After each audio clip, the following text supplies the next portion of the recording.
បាទអញ្ចឹងខ្ញុំឃើញមានបងប្អូនយើងជាច្រើនតែងតែសប្បាយចិត្តជាពិសេសនៅតាមបណ្ដាញសង្គមឃើញថាអូថៃដួលរលំចេះមួយថៃដួលរលំចេះពីរដោយសារតែការបិទព្រំដែនបាទមានពាណិជ្ជកម្មថៃហ្នឹងគាត់បិទទ្វារបិទអីចឹងទៅហើយមានបងមានប្រជាជនថៃមួយចំនួនហ្នឹងគាត់បានយកផ្លែឈើស្រស់ទៅចាក់ចោលទៅអីចឹងទៅបាទអញ្ចឹងតើថៃរងទុកមែនអត់ទេខ្ញុំចង់បង្ហាញតួលេខជាក់ស្ដែងហើយការបិទព្រំដែននេះវាប៉ះពាល់ក្នុងដំណាបាទអញ្ចឹងបើសិនជាយើងក៏លេខមើលស្ថិតិទំនិញរបស់យើងនៅនាំចេញទៅថៃយើងឃើញថាអានេះខ្ញុំយកតួលេខឆ្នាំ2023ទៅគឺយើងមានការនាំចេញសរុបទៅថៃប្រហែលជា1000លានបាទក្នុងចំណោម1000លានគឺ65%គឺជាមាសការនាំចេញមាសទៅថៃអញ្ចឹងយើងនាំមាសដែលជា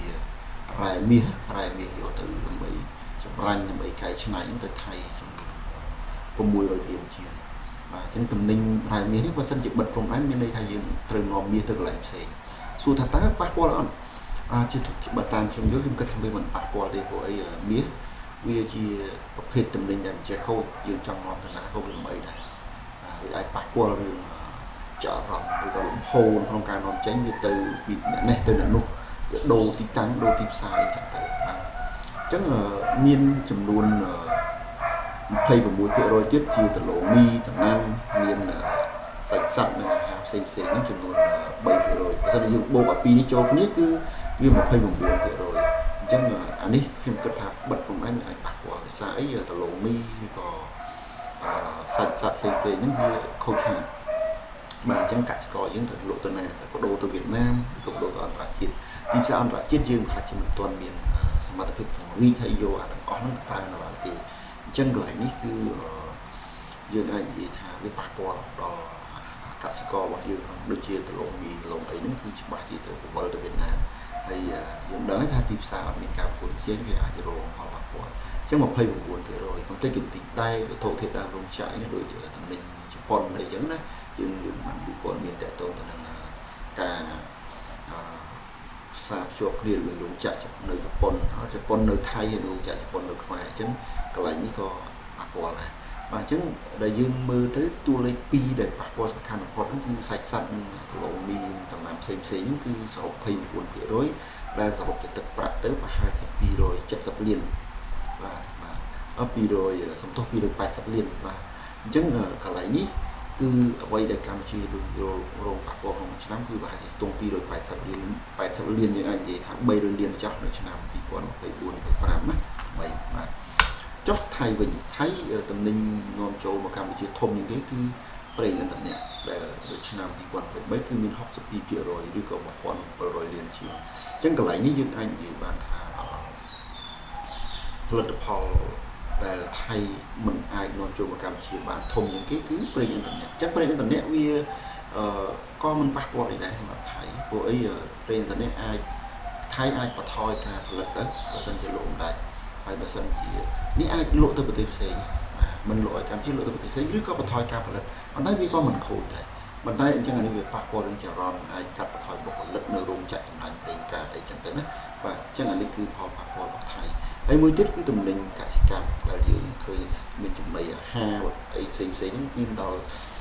មានក្នុងលំដាប់លេខ2គឺលេខ3គឺ300ខ្ទង់350លានហើយមាសក៏ខ្ទង់ប្រហែលគ្នាដែរគឺខ្ទង់360លានអញ្ចឹងថៃយកមាសពីខ្មែរទៅចម្រាញ់ហើយអាចលក់ត្រឡប់មកវិញអញ្ចឹងអានេះគឺជាតំណែងដែលអាចបិទប៉ុន្តែតំណែងមាសដូចជាមិនជារងផលប៉ះពាល់ទេដោយសារតែតួលេខខែចុងក្រោយនេះដូចជាថៃបញ្ចេញមកថា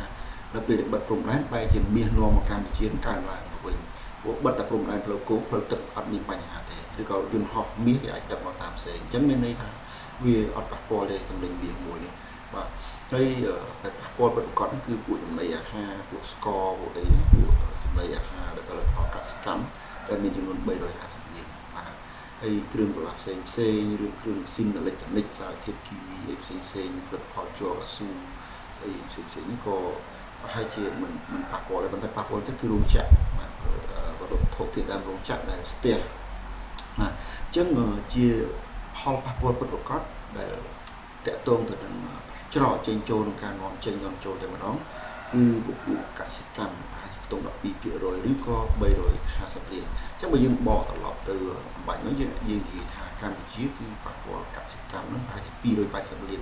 ហើយថៃប៉ះពាល់កសិកម្មនោះខ្ទង់350លានអញ្ចឹងវាមិនជាខុសគ្នាប៉ុណ្ណាទេអញ្ចឹងផលប៉ះពាល់នោះវាមិនជាធំទេតើតើទៅនឹងការបិទព្រំដែនផ្ទាល់នេះគឺមិនប៉ះពាល់បើយើងអានេះយើងនិយាយពីមុំនៅក្នុងការចំណេញនាំចេញនាំចូលទៅប៉ុណ្ណឹងទេណាប៉ុន្តែបើសិនជាយើងកលេសមើលផលប៉ះពាល់ផ្សេងៗទៀតមានដូចជាសម្រាប់កម្ពុជារឿងវិជ្ជមានក៏មានរឿងថៃក៏វិជ្ជមានក៏មានដូចគ្នាបាទរឿងវិជ្ជមានកម្ពុជាគឺយើងឃើញថាកម្លាំងពលកម្មបានត្រឡប់មកធ្វើការនៅក្នុងស្រុកវិញបាទហើយអាជីវកម្មក្នុងស្រុកហ្នឹងក៏អាចថាមានឱកាសក្នុងការកើនឡើងហើយនឹងហើយប្រជាកសិករយើងតូចៗនៅតាមព្រំដែនឬក៏ជាកសិកម្មដែលធ្លាប់កន្លងមកយើងទិញទៅបន្លែគេហូបយើងអាចដូរមកដាំដុះហើយផលិតខ្លួនឯងលក់ក្នុងស្រុកបានពីមុនយើងលក់បានទេប្រកួតអ្នកថៃកន្លងមកបើអញ្ចឹងអានេះក៏ជាចំណុចចាប់ផ្ដើមមួយល្អដែរហើយមួយទៀតយើងស្គាល់ថៃកាន់តែច្បាស់ហើយស្គាល់ខ្លួនឯងច្បាស់ជាងមុនយើងដឹងថាយើងកំណត់ប៉ុណ្ណាហើយគេកំណត់ប៉ុណ្ណារឿងអវិជ្ជមានក៏មានច្រើនដែរជីវភាពបងប្អូនយើងតាមព្រំដែននោះយើងអត់ដឹងទេយើងអត់មានតួលេខរដ្ឋាភិបាលសិក្សាថាតើនៅប៉ោយប៉ែតមានប្រមាណគ្រួសារនៅតាមជួរព្រំដែន700គីឡូនៅតាមតំបន់ដែលបងប្អូនយើងរស់ស៊ីជាមួយប្រជាជនថៃយើងអត់ដឹងថាប្រមាណគ្រួសារប្រកបទេអានេះជាបញ្ហាបាទតែយើងមិនអាចវិចម្លែកបានហើយពិតប្រាកដហើយយើងបាត់បង់ដៃគូពាណិជ្ជកម្មបាទហើយយើងដូរទៅប្រើប្រាស់ទំនិញថ្លៃអានេះគឺជាផលប៉ះពាល់មួយដែលរងពីការបិទព្រំដែនហើយមួយទៀតគឺយើងរស់ក្នុងស្ថានភាពភ័យខ្លាចថៃគេចាំតែគៀបចាំតែសង្កត់ហើយចាំទៅរករឿងយើងគ្រប់ពេលហើយយើងខ្សោយគេយើងពិបាកនេះជាចំណុចអវិជ្ជមានហើយសម្រាប់ភាគីថៃវិញចំណុចវិជ្ជមានក៏មានអវិជ្ជមានវិជ្ជមានគឺត្រង់ថាថៃមានភាពលើកម្ពុជារឿងទឹកដីបាទថៃគឺគេតែកន្លែងនេះបងប្អូនអាចបដិសេធថាមានព្រៀបឯណាវាខូចមុខខូចមាត់បាទខូចមុខខូចមាត់គេមិនដឹងទេប៉ុន្តែគេបានដីបាទគេបានដីឥឡូវវាអាចបដោះអាសន្នណាប៉ុន្តែយើងមិនដឹងថ្ងៃមុខនឹងនឹងបានមកវិញឬក៏អត់ទេបានលើដៃគេហើយគេនឹងឲ្យយើងវិញអត់អានេះយើងក៏មិនដឹងដែរបាទហើយខ្ញុំមិនទាន់ហ៊ានខ្ញុំក៏មិនហ៊ានវាចម្លើយដែរប៉ុន្តែឥឡូវហ្នឹងគឺគេមានព្រៀបរឿងដីឥឡូវហ្នឹងណាបាទតិចទៀតយើងអត់ដឹងហើយចំណុចអវិជ្ជមានហ្នឹងគឺថៃបាត់បង់កម្លាំងពលកម្មជំនាញបាទខាងសារព័ត៌មានថៃបានចេញឲ្យថាកម្មករដែលធ្វើការនៅប្រទេសថៃហ្នឹងដូចបេះផ្លែមានដូចអីហ្នឹងគឺគេត្រូវការពីកម្ពុជាច្រើនដោយសារប្រហែលខ្ទង់70000 នាក់អញ្ចឹងច្រើនគួរសមដែរហើយគេថាយកកម្មករពីប្រទេសផ្សេងមកដែរគេធ្លាប់យកមកបង្ហាត់បង្ហាញយកបង្រៀនតែធ្វើអត់កើតហើយរត់ទៅវិញអស់មានកម្ពុជាទេប្រជាជនខ្មែរយើងទៅនឹងស៊ូប្រជាជនខ្មែរយើងស៊ូណាប៉ុន្តែយើងស៊ូពេលធ្វើការមកគេបាទអញ្ចឹងកន្លែងនេះគឺជាចំណុចអវិជ្ជមានរបស់ថៃហើយមួយទៀតអាជីវកម្មថៃនៅតាមព្រំដែនហ្នឹងគឺនឹងបិទមានបញ្ហារោគផលប៉ះពាល់ហើយកម្ពុជាថៃគឺជាដៃគូពាណិជ្ជកម្មដ៏សំខាន់ឥឡូវនេះគឺបាត់ទាំងអស់គ្នាហើយអានេះជាផលប៉ះពាល់ផ្សេងៗហើយយើងត្រូវរងចាំមើលបន្តទៀតថាតើស្ថានភាពវាទៅជាយ៉ាងណាបាទអរគុណបងប្អូនទាំងអស់គ្នាសម្រាប់ការមើលคลิปនេះបាទអរគុណ